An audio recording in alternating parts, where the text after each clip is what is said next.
Hozirgi kunda eng ko'p so'raladigan podpiskani tekshirib, maxfiy so'z orqali kinolarni topib beruvchi bot haqida gaplashamiz. Bu bilan qanday ishlaymiz? Birinchi navbatda siz Botplace platformasidan ro'yxatdan o'tgan bo'lishingiz kerak. Agar ro'yxatdan o'tmagan bo'lsangiz, ushbu video opisaniyasida saytimiz va platformaga kirish uchun linklar ko'p qo'yilgan. Kirib ro'yxatdan o'tasiz va o'zingizga Botfazerdan bot ochib olasiz va ushbu botni bu platformaga ulaysiz. Bu haqidagi videoni esa yuqorida zakrepit qilib qo'yaman. Kirib birinchi shu videoni ko'rib, keyin bu videoga qaytib keling. Endi ssenariy qanaqa bo'ladi?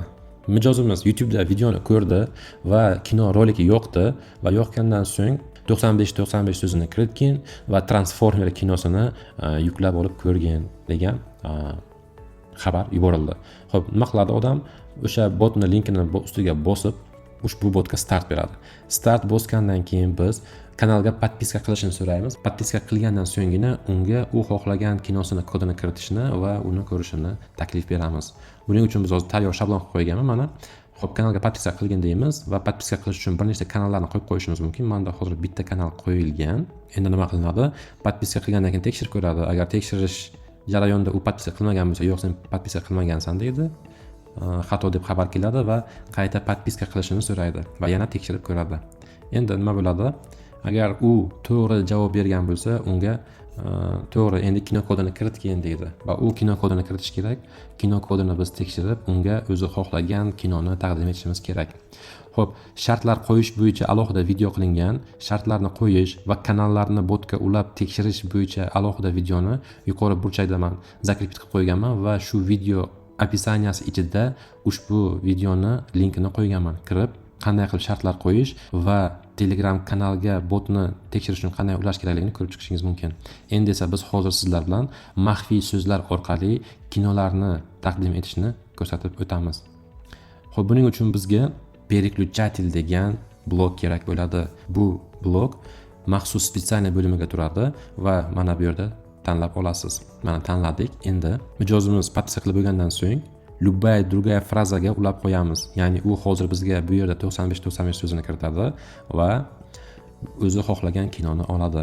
Endi deylik biz hozir Transformer kinosini unga berishimiz kerak. O'zimiz adashib ketmasligimiz uchun bu yerda nomlab qo'yamiz Transformer deb. Agar foydalanuvchi bir xil 95 so'zini kiritsa, unga Transformer kinosini bergin deb qo'yamiz. Va xuddi shunday maxfiy so'zlarni xohlagancha kiritishimiz mumkin. Ya'ni Transformer, Mumiya, yana xohlagancha kinolarni kiritib chiqasiz va ularga hammasiga o'zini umumiy kodini tanlaysiz. Deylik, bunga 15 qo'yishingiz mumkin. Masalan, 14 qo'yish mumkin yoki qanaqadir so'z qo'ymoqchi bo'lsangiz, so'zni yozib qo'yasiz. Masalan, missiya deb qo'yishingiz mumkin. Farqi yo'q. So'z, raqam hammasini tekshiraveradi. Yuqoridagi so'zlar o'zingiz adashib ketmasligingiz uchun bu so'zlar esa maxfiy so'zlar hisoblanadi.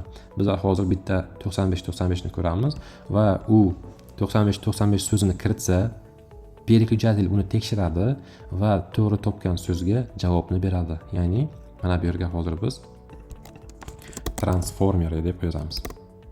Ya'ni u to'g'ri topdi, film deb qo'yamiz.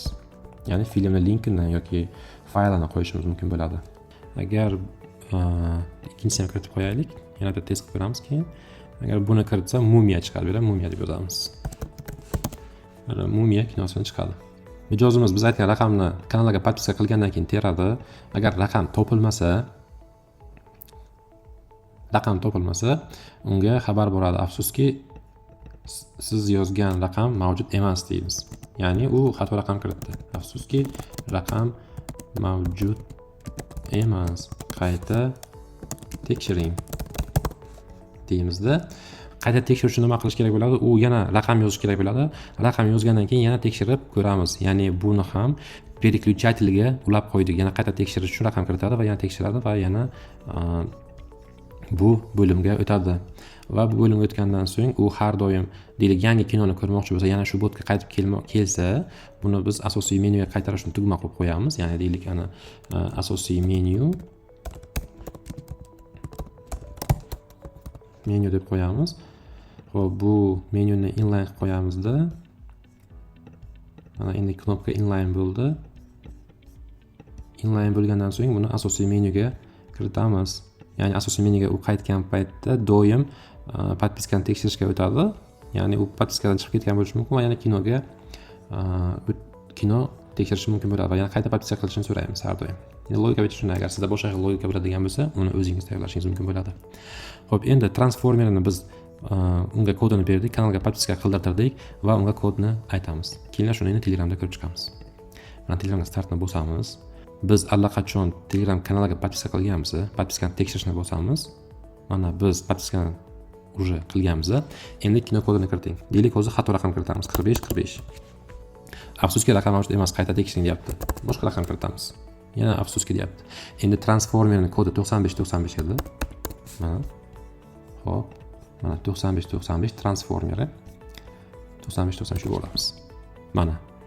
Ya'ni biz kiritgan film raqami chiqdi transformeri va berdi. Xuddi shunday qilib bu yerga siz rasm, linklar qo'yib joylashtirishingiz mumkin bo'ladi. Mana asosiy menyuga qaytsak, yana podpiskaga qaytamiz. Endi xuddi shunday sikl davom ettiradi. Bu yerda esa rasm, linklar, barcha kerakli narsalarni o'zingiz joylashtirib chiqishingiz mumkin. Bu yerda esa filmlarning ketma-ketligini xohlagancha qo'yib chiqish mumkin. Deylik hozir keling, yana Mumiyani tekshiramiz. Podpiskani tekshirish, biz уже podpiska qilganmiz. Mumiyani raqami 88. Mana Mumiya filmi kelib chiqdi. Xuddi shunday bu yerda cheksiz kinolar raqamini qo'yib nomlab chiqishingiz mumkin bo'ladi va har bitta film uchun alohida xabarlar ochib, uni rasm va linklar bilan to'ldirib chiqasiz. Xuddi shunaqa botni siz ham bemalol ochib chiqishingiz mumkin bo'ladi. Bu shablonni shu video ostida tayyorlab qo'yaman. Bemalol foydalansangiz bo'ladi. Xayr, salomat bo'ling.